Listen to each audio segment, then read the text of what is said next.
தமிழக அரசியலில் 50 ஆண்டுகால அனுபவம் கொண்ட ஒரு சீனியர் அரசியல்வாதியை புதிய கட்சியில் எந்த அளவுக்கு அவமானப்படுத்தப்பட முடியுமோ அந்த உச்சக்கட்டத்தை எட்டியிருக்கிறது செங்கோட்டையன் விவகாரம். இதனால் கொதிப்பில் உள்ள அவர் இப்போது எடுத்துள்ள சைலண்ட் முடிவு பனையூர் ஏரியாவை அதிர வைத்துள்ளது. அதிமுகவின் தூண்களில் ஒருவராக இருந்த செங்கோட்டையன் ஒரு பெரிய எதிர்பார்ப்புடன் தமிழக வெற்றி கழகத்தில் இணைந்த போது கொங்கு மண்டலத்தில் தாமரைக்கும் இரட்டை இலைக்கும் பெரிய அடிவிலும் என்று எதிர்பார்க்கப்பட்டது.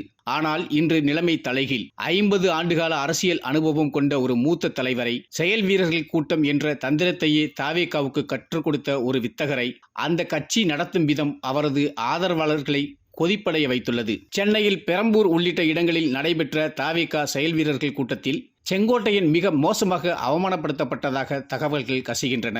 விஜய்க்கு அடுத்த இடத்தில் இருக்கும் புஷி ஆனந்த் செங்கோட்டையனை ஒரு பொருட்டாகவே மதிக்கவில்லை என்றும், மேடை நாகரிகம் கூட இல்லாமல் அவர் ஓரங்கட்டப்பட்டதாகவும் கூறப்படுகிறது. அரசியல் அரிச்சுவடியே தெரியாதவர்கள் எல்லாம் அண்ணனை அவமானப்படுத்துவதா என கொங்கு மண்டல ஆதரவாளர்கள் இப்போதே போர்கொடி தூக்கிவிட்டனர். கொங்கு மண்டல பொறுப்பாளராக இருக்கும் செங்கோட்டையன் அந்த பகுதியில் பூத் கமிட்டி கூட்டங்களை நடத்திவிட்டு விஜய்க்கு அழைப்பு விடுத்தால் அங்கு முறையான ரெஸ்பான்ஸ் இல்லையாம். அது மட்டுமின்றி அவர் கொடுத்த வேட்பாளர் பட்டியலில் அவரது பெயரை தவிர மற்ற அனைத்தையும் தாவேகா தலைமை கிடப்பில் போட்டுவிட்டுள்ளது.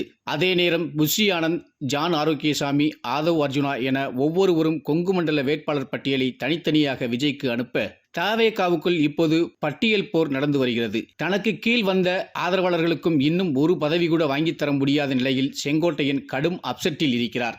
விஜயிடம் தான் எதிர்பார்த்த அரசியல் முதிர்ச்சி இல்லை என்பதை உணர்ந்து கொண்ட செங்கோட்டையன் இப்போது தனது அடுத்த கட்ட நகர்வை தொடங்கிவிட்டார். இப்போதைக்கு அவசரப்பட்டு வெளியேற வேண்டாம், தேர்தல் வரை தாவேகாவில் இருந்துவிட்டு தேர்தலுக்கு பிறகு திமுகவில் இணைந்து விடலாம் என்பதே அவரது தற்போதைய திட்டம். இதுகுறித்து அவரது நெருங்கிய நண்பர்கள் மூலம் முதல்வர் ஸ்டாலினுக்கு தகவல் பாஸ் செய்யப்பட்டுள்ளது.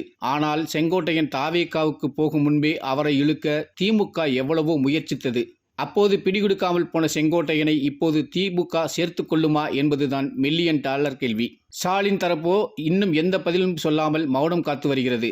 எவ்வளவோ கேட்டுக்கொண்டும் தவிர்த்து செங்கோட்டையன் தாவேகாவுக்கு சென்று விட்டார் என்கிற கடுப்பில் உள்ள திமுக செங்கோட்டையனை இனி இணைத்துக் கொள்ளுமா எனவும் அவரது ஆதரவாளர்கள் தவிப்பில் உள்ளனர்.